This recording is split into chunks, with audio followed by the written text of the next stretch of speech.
Se acabó la luna de miel en la coalición de gobierno, el distanciamiento de liberales conservadores y la U por sus diferencias con la reforma a la salud alientan los rumores de un divorcio que podría costarle caro al gobierno. Así lo alertó el Celestino de esa relación. Las reformas que son viables no son las radicales, no son las absolutistas, no son las que destruyen todo para empezar de cero.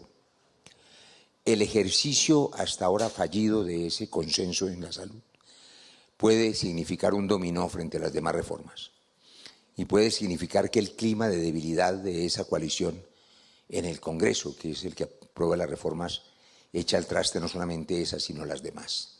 Una visión con la que coincide el senador Ariel Ávila, a quien le echaron la culpa de haber incluido los micos que terminaron hundiendo la reforma política del gobierno. Para el congresista petrista, esta derrota dejó la coalición rota. Y es que hasta congresistas de su partido estarían evaluando construir su propia ponencia de reforma a la salud, pues sienten que los han excluido del consenso.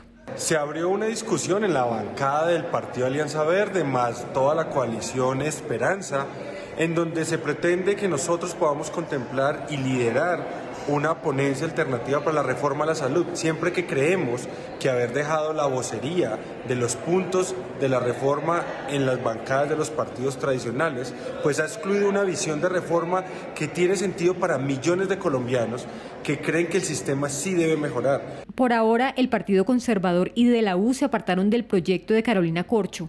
Argumentan que pese a las largas reuniones, la ponencia no reflejaba lo acordado. En estas circunstancias, el Partido Conservador no puede apoyar la reforma a la salud. Respaldamos a nuestro presidente de la colectividad. Celebramos que haya habido la oportunidad de un diálogo, pero ese diálogo no fue sincero y no fueron tenidas en cuenta nuestras propuestas. A contrario censo, tenemos un Congreso que estudió la reforma, una sociedad civil y unos sectores que participaron. Y en nada hoy lo que proponen resuelve el problema de la salud de los colombianos.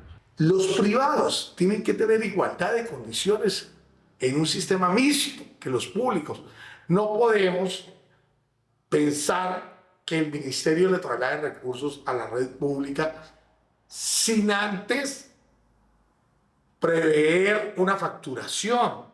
Ante rumores sobre que el gobierno buscaría salvar el proyecto tratando de convencer a congresista por congresista, las directivas de los partidos buscan fijar una posición en bancada para que se pueda sancionar a quien no esté alineado con lo que decida la colectividad. Bueno, y mientras eso dicen los partidos, desde Arauca la ministra de Salud, Carolina Corcho, hizo una férrea defensa de su reforma. Dijo que quieren imponer una visión técnica bogotana del sistema. Y arremetió contra los medios de comunicación. Según la ministra, es peligroso que Colombia esté sometida a un estado de opinión. Una visión técnica única, bogotana además, que nos impusieron como única verdad científica, y que todo aquello que se apartara de esa visión técnica, entre comillas, que defiende los derechos fundamentales y los sectores vulnerables, entonces es antitécnica, entonces es una improvisación.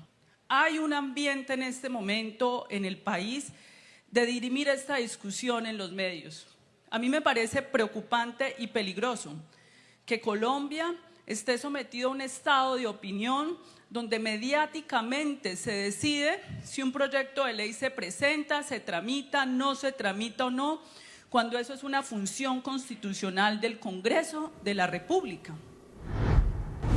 Muy interesante la discusión acerca del estado de opinión en este gobierno. Recuerden ustedes que aquí estamos confrontando dos conceptos: el Estado de Derecho con las instituciones, con cuántos votos sacó un candidato, con cuántos votos sacaron los parlamentarios que hoy están elegidos, el equilibrio de poderes, el gobierno presenta unos proyectos al Congreso, el Congreso, que es legítimo porque tiene una serie de votos, dice sí, no. Ese es un Estado, el Estado de las instituciones, el Estado de Derecho. El otro Estado es el Estado de opinión, el Estado de las encuestas, el Estado de las marchas, el Estado de la opinión pública en términos generales. ¿Por qué digo que es curiosa la percepción de este gobierno sobre el Estado de opinión?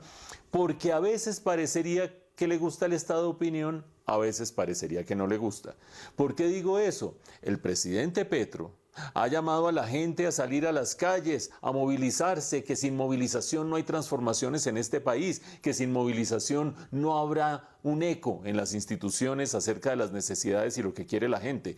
Nota de pie de página, en las encuestas, no solamente en Bogotá, sino en todo el país, 2 de cada 3 colombianos quieren conservar su EPS y quieren tener libertad de elegir a dónde van a la hora de pedir un servicio médico. Cierro paréntesis como para dejar claro qué están pensando los colombianos. Pero el presidente Petro ha llamado al estado de opinión, ha llamado a que la gente salga, que la gente presione a los congresistas, que ponga los puntos sobre las IES. Y ahora su ministra, la doctora Carolina Corcho, dice que qué peligro el estado de opinión. ¿Al fin qué? Entonces, si las instituciones funcionan y las instituciones hacen un contrapeso al voluntarismo del Ejecutivo, entonces es malo el Estado de Derecho y nos interesa el estado de opinión. Pero si en la opinión también resulta que la mayoría de la gente, que la mayoría de los analistas, que la mayoría de los observadores y quienes responden las encuestas encuentran deficiencias en la reforma, en el proyecto de reforma del gobierno, entonces el estado de opinión es un peligro. Yo no sé entonces cuál es la coherencia conceptual de manera de pensar y de manera de plantear las cosas, cuando a veces sí y a veces no. Y un último punto.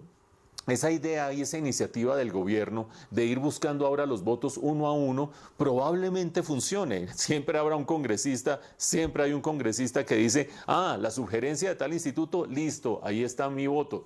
Pero cuando un gobierno tiene que recurrir al lentejismo, después de criticar, ¿qué es lentejismo? Venderse por un plato de lentejas, para que nos entendamos. Tiene que recurrir al lentejismo para poder pasar unas reformas después de estar 30 años criticando la manera como se hace política en Colombia, pues en realidad el panorama no es muy promisorio.